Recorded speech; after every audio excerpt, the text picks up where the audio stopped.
Bismillahirrahmanirrahim. Assalamualaikum students. It's our lecture number 7, lesson number 1 and page number 6. Gravity and centrifugal force work together. Gravity tries to pull bodies together. Centrifugal force tries to send them hurtling apart. When the two forces are in balance, the object goes into orbit round the center of gravity. Even the best athletes on earth cannot jump much more than 2 meters high because of gravity. If the same athlete went to the moon, where the force of gravity is much less, he or she could jump 12 meters high.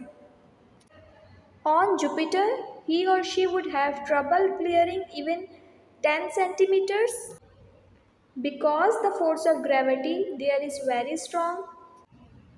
In space, where there is almost no gravity, astronauts weigh nothing and float about in the cabins of their spaceships.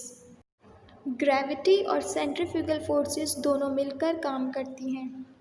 Students, gravity कोशिश करती है चीज़ों को एक साथ खींचने की और सेंट्रीफ्यूगल फोर्स चीज़ों को सेंटर से दूर करती है और इनको स्ट्रेट लाइन में ले जाने की कोशिश करती है।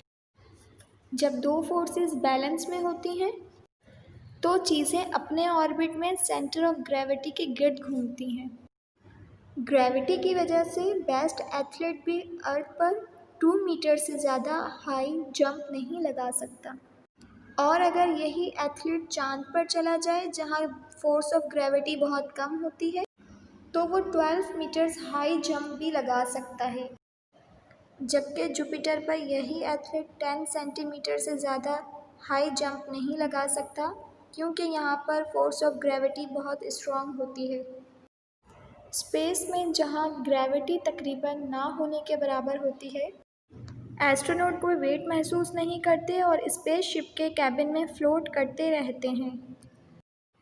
स्टूडेंट्स, अर्थ भी सेंट्रल फ्यूगल फोर्स के तहत बाहर जाने की कोशिश करती है, लेकिन सन की ग्रेविटी अर्थ को अट्रैक्ट करती है तो ऑब्जेक्ट ऑर्बिट करता है round the centre of gravity, जैसे कि अर्थ। जब ये दोनों फोर्सेस आपस में बैलेंस होती हैं तो अर्थ सूरज के गिर्द ऑर्बिट करती है। मून, जो कि सेंट्रीफ्यूगल फोर्स के तहत इस ऑर्बिट से बाहर जाने की कोशिश करता है, जबकि अर्थ की ग्रेविटी इसको अपनी तरफ अट्रैक्ट करती है। इस पिक्चर में ये बताया जा रहा है, जब ये दोनों फोर्सेस आपस में बैलेंस होती है तो मून अर्थ के गिर्द ऑर्बिट करता है।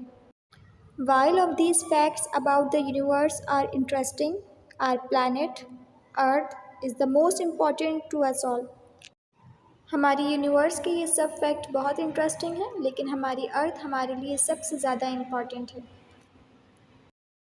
Now students, open your docket, page number 5 and question number 5.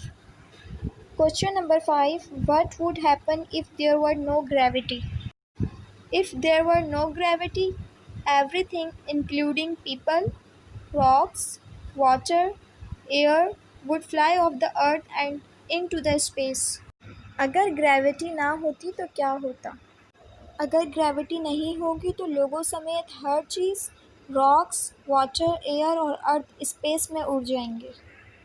What is a centrifugal? Centrifugal क्या होता है? The centrifugal is a force which tries to push everything away from the center. This force is the opposite of gravity. Centrifugal एक force है जो हर चीज़ को centre से push करने की कोशिश करती है। ये ग्रेविटी की अपोजिट फोर्स है। How is centrifugal force important? Centrifugal force कैसे इम्पॉर्टेंट है? सेंट्रीफ्यूगल फोर्स इम्पॉर्टेंट है क्योंकि जब ग्रेविटी और सेंट्रीफ्यूगल फोर्स बैलेंस में होते हैं तो ऑब्जेक्ट ऑर्बिट करता है round the centre of gravity. Now students, take out your air and write down your home task. Home task: read page number 6, learn and write question number 5, 6 and 7 in the AR. Thank you and Allah Hafiz.